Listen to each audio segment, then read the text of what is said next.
My name is Roland Glauser. I'm from Zurich, Switzerland. I work in the dental field since 22 years, placing implants since 21 years, and I run a private clinic in the very center, in the very heart of Zurich. We have 6 treatment rooms, we are 4 doctors, we have 3 dental hygienists overall, and we are a larger group in Zurich area performing on a pretty high level for doing a high quality service for our patients.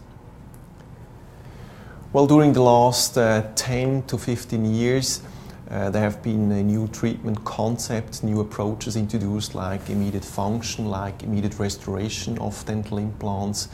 And also with that, there have been introduced terms like shortened clinical protocols on the surgical, the execution level, or also on the pros part. And it's fantastic to see what happens over the last 10 to 15 years. There are some major, let's say, changes when it comes, for instance, for patient selection. How we selected in the beginning patients, we only judged on bone volume, bone quality when it came to immediate load, immediate function of implants. And today, of course, it's different levels we go through diagnostically. We have patient level, we judge on expectation, on history, smile line, for instance, medication. Then we have the bone level, of course. There we have different selection criteria, healed site, immediate site, what is to expect with regard to existing bone contours, do we have defects or not. So this really influences today how we then approach. Then we also judge on soft tissue. Do we have scars, tattoos? Do we need to correct tissue profile volume during such a fast, shortened protocol? Is it possible or not? Then we judge on the prosthesis, on the future restoration. Do we have question marks with regard to position of teeth, with regard to crowding, size, contour, shape of teeth? And this may also influence then the decision if we can then go straight forward, place implants, restore them on an immediate basis, or if we better select here a staged approach. And of course, the last decision level is also the team. Are we able to perform the surgery and the restoration the very same day, or is there some delay in deliverance? That is also a big change over the last years. In the beginning, of course, we first did proper diagnostics, placed the implant, and then went sort of for a pickup, for impression. The technician received then these registrants and then started to work with, and it took quite some time to get then the final reconstruction. Today, everything has changed in a good way that we can pre-produce the final restoration, abutments, for instance, the final crowns or bridge, most of the time ahead in advance. And this shortens also, of course, then the chairside time, and we are able to restore the patient at the very first appointment. It's the same day and not like in the early days, next day or a couple of days later. So from that point of view, decision making has remarkably changed over the years. We go through different levels: patient, bone, soft tissue, prosthetics, and also team. Diagnostics have changed, of course, remarkably. We have now introduced since quite some time combi CT. So this allows us for more, let's say, overall judgment with regard to contours, soft tissue profile. Also remarkably has changed then pre-planning, virtual 3-dimensional planning, and bringing with that a real prosthetic-driven philosophy into implant placement. And also this technology allows then for doing real guided surgery, that placement of the implants is not based on the performance of us at this specific day, so it's really pre-designed and predetermined. And last but not least, also this technology allows then for pre-producing frameworks, bars whatsoever for an immediate approach then beforehand, before the surgery has to be done there.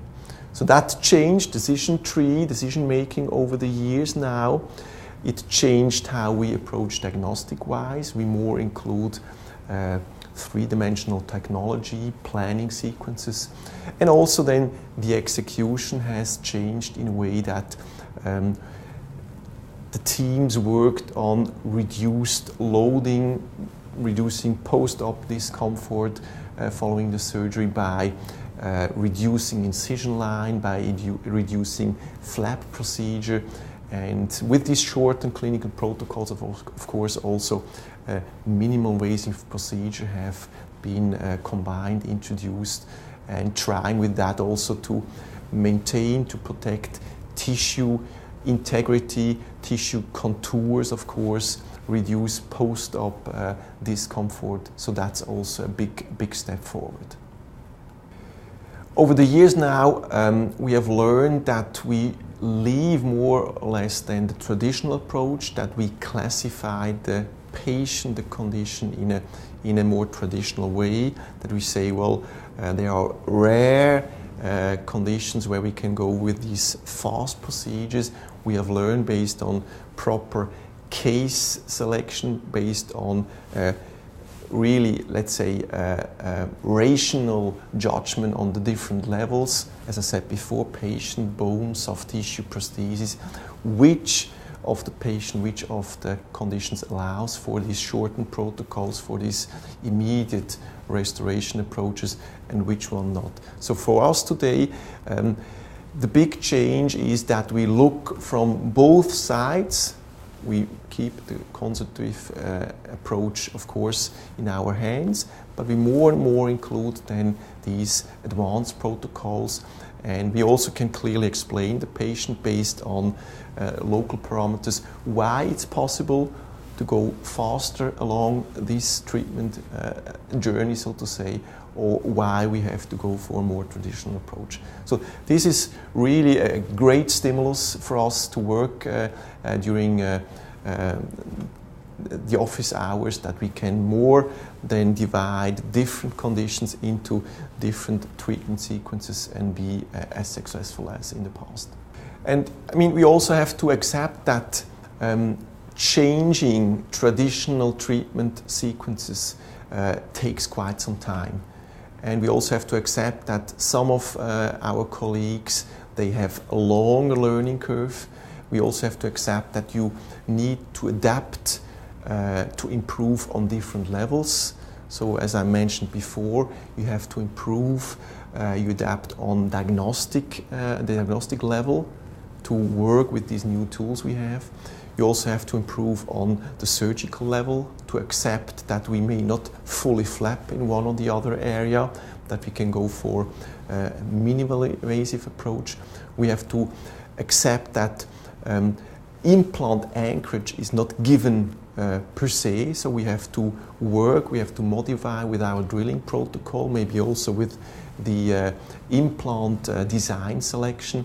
And also from the pros part, we have also to accept that it's a little bit more advanced to play abutments at the very same time, to forecast about emergence contour, shape, profile also of the restoration. So we have different levels where we have to improve, and we have with that, of course, to accept that one or the other colleague is not ready for that. And of course we have to accept that one of our colleagues, they may not, let's say, improve on these different levels and say, well, I better keep my old traditional protocols and use them in a predictable way. And other doctors, of course, they go step by step through this learning curve and then can implement these new protocols in their practice, in their offices on a very successful basis.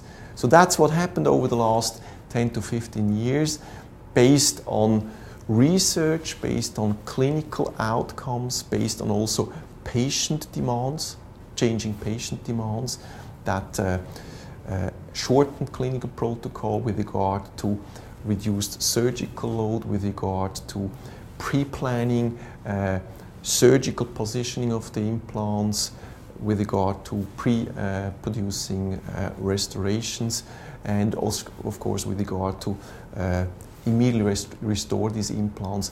This is the big change which have been introduced during the last 10 to 15 years. Well, of course, one of my hobbies is be very active, so traveling quite a lot. So that's fantastic to visit different countries, different cities, to explore different cultures. And also at home, of course, and during the traveling, try to be active as much as possible, doing sports, cycling, running, of course, if it allows.